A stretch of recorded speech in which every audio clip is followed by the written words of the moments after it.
Hello viewers, আজকের ভিডিওতে আমি অল্টারনেটরের আরো একটি ইম্পর্টেন্ট প্রবলেম সলভ করব। বেসিক্যালি অল্টারনেটরের আমি থ্রেজার প্রবলেম সলভ করতে করতে চ্যাপম্যানের বেশ কিছু প্রবলেম আমি সলভ করে দিয়েছি। সেটা আসলে আমার বেশ কিছু অডিয়েন্সের সেমিস্টার ফাইনাল পরীক্ষার কারণে তাদের দেখা গেছে যে অল্টারনেটরের ওই চ্যাপম্যানের যে কনসেপ্টগুলো সেগুলো আমি মোটামুটি কাভার করে দিয়েছি। তো আবারও আমি পুনরায় থ্রেজার প্রবলেম সলভ করতে চলে আসলাম আজকের ভিডিওতে। তো ভিডিওটি শুরু করার আগে আমি অবশ্যই বলবো, যারা আমার চ্যানেলে একদম নতুন তারা আমার প্লেলিস্ট থেকে অল্টারনেটরের উপর আগের বেসিক ভিডিওগুলো একটু দেখে আসুন, তাহলে আপনাদের বুঝতে সুবিধা হবে। তো চলুন দেখা যাক আজকের প্রবলেমটি কি বলছে। তো এটি থিওরিজার বইয়ে দেখুন 37.11 নাম্বার এক্সাম্পল, এবং কোশ্চেনটিতে দেখুন বলছে একটা 4 pole 60 hertz star connected alternator. এটাতে 15টা স্লট আছে প্রতি পোলে এগেনস্টে, আর প্রত্যেকটা স্লটে আছে 10টা কন্ডাক্টর। এই জায়গাটা একটু লাইট পড়তে পারে। তো এটা হচ্ছে ইচ স্লট হ্যাজ 10 কন্ডাক্টর। ঠিক আছে। All the conductors of each phase are connected in series. The winding factor, আচ্ছা এখানে একটা কমা হবে, দ্য ওয়াইন্ডিং ফ্যাক্টর বিং 0.95। তো ওয়াইন্ডিং ফ্যাক্টর কিন্তু আমাদের ডিস্ট্রিবিউশন ফ্যাক্টরের একটা সিনোনিম। এটা খুব সম্ভবত আমার বেসিক ক্লাসগুলোতে আমি কিন্তু বলেছিলাম। তো ওয়াইন্ডিং ফ্যাক্টরটা হচ্ছে ডিস্ট্রিবিউশন ফ্যাক্টরের একটা সিনোনিম, অর্থাৎ আমাদের ডিস্ট্রিবিউশন ফ্যাক্টরটা দেওয়া আছে when running on no load for a certain flux per pole, the terminal EMF was 1825 volt if the windings are lap connected as in a DC machine। তো এই জায়গাটা কিন্তু কোশ্চেনে আমাদের একটু ক্যাচ দিয়েছে, অর্থাৎ আমাদের মেইনলি উপরের পার্টটুকু হচ্ছে আমাদের অল্টারনেটরে যে 1825। ঠিক আছে, এত ভোল্ট পর্যন্ত আমাদের অল্টারনেটরের পার্ট। এরপরে কিন্তু বলছে যে এই সেম মেশিনটা আমাদের ডিসি মেশিন হিসেবে আমি যদি চালাই তাহলে আমাদের কত ইএমএফ জেনারেট হবে। ঠিক আছে, between the brushes for the same speed, speed same এবং same flux per pole, assume sinusoidal distribution of flux. তো চলুন আমরা দেখি আসলে কিভাবে প্রবলেমটা হ্যান্ডেল করতে পারি। যেহেতু ইএমএফ এর কথা বলে দিছে আমাদের, তো এই ক্ষেত্রে কিন্তু আমাদের ইএমএফ ইকুয়েশনটা ফলো করতে হবে। তো ইএমএফ ইকুয়েশন কিন্তু এর আগে আমি অলরেডি ডিসকাস করেছি। তো অল্টারনেটরের ক্ষেত্রে ইএমএফটা হচ্ছে আমাদের ইজি ইজ ইকুয়াল টু, আমাদের ফর্মুলাটা কি ছিল, মোস্ট প্রবাবলি 4.44 ইন্টু 5। ফাই হচ্ছে আমাদের ফ্লাক্স পার পোল। এরপরে আমাদের কি ছিল, আমাদের ফাই এর সাথে সরি, এগুলোর আগে আরো ফ্যাক্টর আছে। আমাদের কেপি, পিচ ফ্যাক্টর আছে। তারপরে আছে আমাদের distribution factor KP into KD into frequency into আমাদের কত, ফ্লাক্স, ফ্রিকোয়েন্সি ফ্লাক্স, এবং লাস্টে হচ্ছে আমাদের আম, এটা হচ্ছে টার্নস নাম্বার। ঠিক আছে, এটা ছিল আমাদের turns number. Sorry, turns number এখানে এন না, এন দ্বারা আসলে স্পিড বোঝায়। টার্নস নাম্বার হচ্ছে কি দ্বারা প্রকাশ করা হয়। ঠিক আছে, এইটা হচ্ছে আমাদের বেসিক ফর্মুলা, যেটা কিন্তু অলরেডি আমি ডিরাইভও করে দিয়েছি, এবং এটা রিলেটেড বেশ কিছু প্রবলেমও আমার সলভ করে দেওয়া আছে অলরেডি। তো আমাদেরকে একটু বুঝতে হবে, আমাদের এখানে দেখুন যা যা ডাটা আছে সেটা থেকে যা বের করা যায় সেটাই আমরা বের করার চেষ্টা করব। তো এখানে কিন্তু খেয়াল করুন, আমি যখন থিওরি করিয়েছিলাম তখন কিন্তু বলেছিলাম যে এই ইজিটা কিন্তু পার ফেজ, অর্থাৎ এটা হচ্ছে বেসিক্যালি আমাদের ফেজ ভোল্টেজ। থ্রি ফেজের যে ফেজ ভোল্টেজ সেটা হচ্ছে আমাদের ইজি ফেজ। ঠিক আছে, তো এইখানে যে ভ্যালুগুলো দেয়া থাকে এটা কিন্তু সাধারণত টার্মিনাল ভোল্টেজ। থ্রি ফেজের ক্ষেত্রে এগুলো কিন্তু বাই ডিফল্ট আমরা টার্মিনাল লাইন ভোল্টেজ ধরে থাকি। ঠিক আছে, সেটা পাওয়ার সিস্টেম হোক বা মেশিন হোক, বাই ডিফল্ট যে ভোল্টেজটা আমাদের দেয়া থাকে সেটাকে কিন্তু আমরা বলি হচ্ছে লাইন ভোল্টেজ। ঠিক আছে, তো লাইন ভোল্টেজ এটা আবার স্টার কানেক্টেড। তো স্টার কানেক্টেড এর ক্ষেত্রে থ্রি ফেজের কনসেপ্ট অনুযায়ী আপনারা কি জানেন যে ফেজ ভোল্টেজটা অবশ্যই হবে হচ্ছে লাইন ভোল্টেজের আমার কত, ওয়ান বাই রুট থ্রি গুণ। ঠিক আছে, অর্থাৎ আমাদের 1825, এইটাকে জাস্ট 1825, এটা হচ্ছে লাইন ভোল্টেজ, তাকে আমাকে অবশ্যই √3 দ্বারা ভাগ দিতে হবে, যেহেতু এটা হচ্ছে ফেজ ভোল্টেজ। ঠিক আছে, পার ফেজ। তো এরপরে হচ্ছে এটা 4.44। এবার আসুন পিচ ফ্যাক্টর। আচ্ছা, পিচ ফ্যাক্টরটা একটু পরে লিখতেছি, তার আগে কেডি ভ্যালুটা বসিয়ে দিই। কেডি হচ্ছে আমাদের 0.95। আর ফ্রিকোয়েন্সি কি ডিরেক্ট দেওয়া আছে দেখুন তো, ফ্রিকোয়েন্সি হ্যাঁ ডিরেক্ট দেওয়া আছে 60 হার্জ, তাহলে এখানে 60 বসাইতে হবে।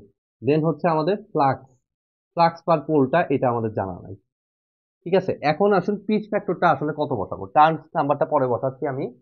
তো পিচ ফ্যাক্টরটা কত বসাবো, তো এটাও এর আগে আমি আলোচনা করেছি যে পিচ ফ্যাক্টর হচ্ছে ফুল পিচ ওয়াইন্ডিং যদি হয় তাহলে আমাদের ফর্মুলাটা হচ্ছে আমাদের 1 বসাইতে হবে।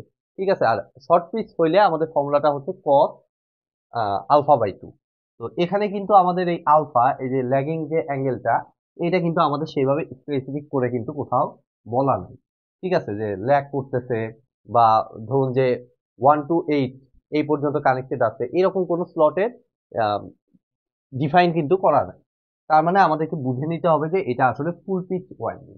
অ্যাকচুয়ালি এটা হচ্ছে ফুল পিচ ওয়াইন্ডিং, অর্থাৎ এই ক্ষেত্রে কেপি এর ভ্যালু আমাদের ধরতে হবে 1। ঠিক আছে, তো এরপরে হচ্ছে আমাদের টার্নস নাম্বার। তো টার্নস নাম্বারের জন্য আমাদের ফার্স্ট অফ অল এখানে দেখুন তো আমাদের কি কি ডাটা দেয়া আছে। 15টা স্লট প্রতি পোলের এগেনস্টে। ঠিক আছে, তাহলে এক পোলে আমার আছে হচ্ছে 15টা, তাহলে টোটাল পোল আছে কত?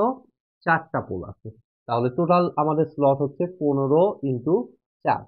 আমি টার্নস নাম্বারটা একবারে বের করতেছি, এর আগে আমি ভেঙে ভেঙে করেছি, আজকে আমি দেখুন একবারে বের করার চেষ্টা করতেছি। তাহলে 15 ইন্টু 4, এক পোলে 15টা, তাহলে 4 পোলে হচ্ছে 4 ইন্টু 15 60টা। তাইলে এটা হচ্ছে আমাদের টোটাল স্লট। এখন প্রতিটা স্লটে আবার বলে দিচ্ছে 10টা কন্ডাক্টর আছে। ঠিক আছে, তাহলে এটার সাথে অবভিয়াসলি আমি কত গুণ দিব? 10 দ্বারা গুণ দিব। ঠিক আছে, 10 দ্বারা গুণ দিলে আমি কি পাচ্ছি? এই যে ডাটাটা পাচ্ছি, এটা হচ্ছে আমাদের টোটাল কন্ডাক্টর নাম্বার। ঠিক আছে, সিম্পল। এক পোলের এগেনস্টে 15টা স্লট, তাহলে 4টা পোলের এগেনস্টে 4 ইন্টু 15, 4 ইন্টু 15টা স্লট। আর প্রতি স্লটে আমার কন্ডাক্টর আছে 10টা, 4 ইন্টু 15টা, 15 স্লটে আমার কন্ডাক্টর হচ্ছে 4 ইন্টু 15 ইন্টু 10টা। ডিভাইডেড বাই হবে হচ্ছে আমাদের কত? আমরা জানি যে কন্ডাক্টরকে 2 দ্বারা ভাগ করলে আমরা পাই হচ্ছে আমাদের এর আগের প্রবলেমগুলোতেও আপনারা দেখেছেন, এটা হচ্ছে আমাদের টার্নস নাম্বার। বাট এটা দিয়ে দিলে কিন্তু আমাদের ভুল হয়ে যাবে। এর আগের প্রবলেমগুলোতেও আমি স্পেসিফাই করেছিলাম, কারণ এটা হচ্ছে আমাদের পার ফেজ। এখানে খেয়াল করে দেখুন যে কন্ডাক্টর নাম্বারটা পাইলাম, এটা হচ্ছে 3 ফেজ, 3টা ফেজ মিলায়। বাট এটা হচ্ছে ভোল্টেজ আমাদের পার ফেজ। তাহলে প্রতি ফেজের জন্য আমাদের এটাকে কি করতে হবে? 3 ফেজ মিলে এতগুলা কন্ডাক্টর, তাহলে প্রতি ফেজে আমাদের কি করতে হবে? 3 দ্বারা ভাগ দিতে হবে। এখন এখান থেকে যে ডাটাটা পাবো সেটা হচ্ছে আমাদের ফ্লাক্স পার পোল, ফাই। ঠিক আছে, এই ফাই এর ভ্যালুটা আমি কিন্তু বের করে ফেলতে পারবো। তো আমি দেখুন ক্যালকুলেটর ইউজ করব একটু আহ, এটা হিসাব করার জন্য। তো আমাদের আছে হচ্ছে 1825 divided by √3 divided by 4.44 divided by 0.95 divided by 60 into 6 divided by 15 into 4, 60 into 60 divided by 10, তাহলে 0.0416 ওয়েবার।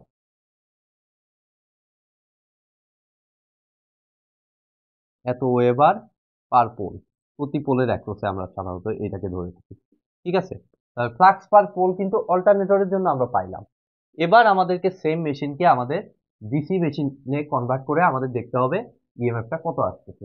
ঠিক আছে, এই সেম জিনিস আমাদেরকে এখন ডিসি মেশিনে ফর্মুলায় ফেলতে হবে, তাহলে আমি ইএমএফ ডেফিনেটলি আলাদা হবে, কারণ এটা তো আমি ডিসি মেশিন আমি ইউজ করবো। আর ডিসি মেশিনের ইএমএফ এর ফর্মুলা তো আপনারা ডিসি জেনারেটরে দেখেছেন, ডিসি মোটরেও দেখেছেন।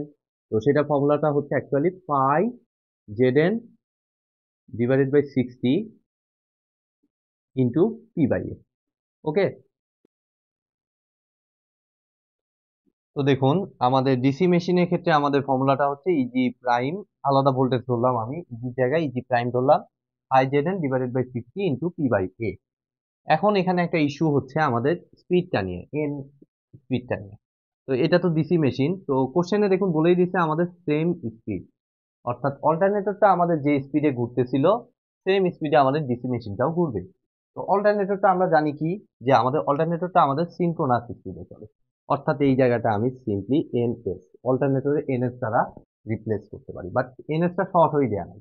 ঠিক আছে, নো প্রবলেম, আমরা শর্ট হয়ে না দেওয়া থাক, আমাদের তো ফাই এর ভ্যালু পাইছি, ফাই এর ভ্যালুটা আমরা বসিয়ে দেবো ফাই এর জায়গায়, যেহেতু সেম ফ্লাক্স পার পোল বলছে, তাহলে 0.0416 ইন্টু জেড এর ভ্যালুটা আমরা বসাবো। তো জেড হচ্ছে আমাদের দেখুন এখানে কিন্তু আমরা বের করছি হচ্ছে টার্নস নাম্বার।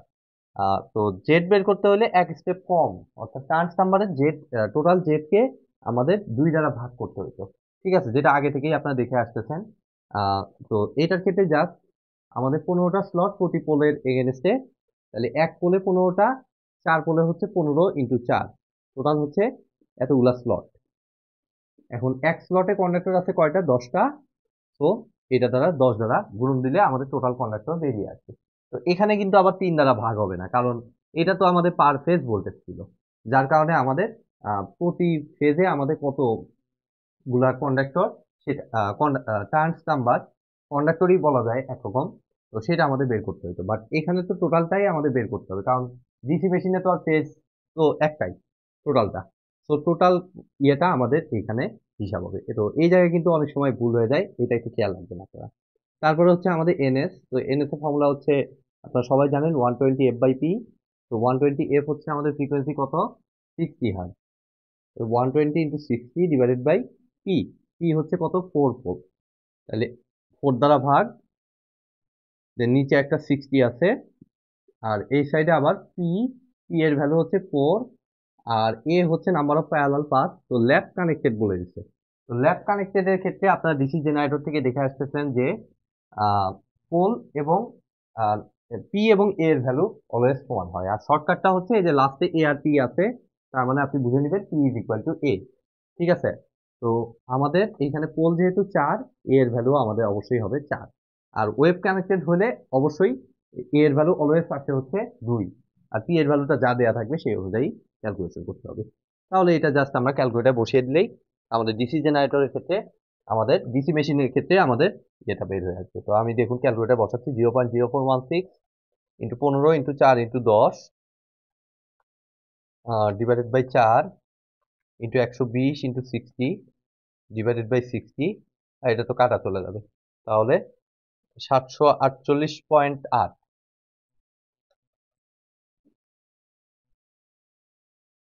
748.8 ভোল্ট। তো বইয়ের সাথে আমি মনে হয় না মিলবে, কারণ ফেরেজার বইয়ের সাথে অনেকটাই ডিফারেন্স এখানে তৈরি হয় অলওয়েজই।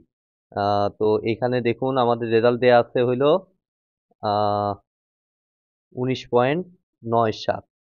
ও সরি, বইতে আসলে এটা আমি একটু ভুল করেছি, এটা বইতে 50 হার্জ দেওয়া ছিল। তো আমি একটু কারেকশন করে দিই। ঠিক আছে, এটা আসলে 50 হার্জ। তো এখান থেকে আমার একটু ক্যালকুলেশনে একটু ভুল হয়ে গেছে। তো এখানে দেখুন, আমি দুঃখিত আন্তরিকভাবে, এটা 50 হার্জ, তো এখানে 50, তাহলে এটার এগেনস্টে আমরা একটু ভ্যালুটা এখানে একবার কারেকশন করে নিই। তো দেখুন 1825 divided by √3 divided by 4.44 divided by 0.95 divided by 50 into 6 divided by 600, 15 into 4 60 into 10 600, 0.0499। এটা হচ্ছে 0.04996 অ্যাকচুয়ালি। আচ্ছা, পুরোটাই লিখলাম, 0.04996। এবার আমরা এইটা থেকে হিসাব করবো, যেটা পাইলাম তার সাথে আবার 600 গুণন, ডিভাইডেড বাই 4 ইন্টু 120 ইন্টু 50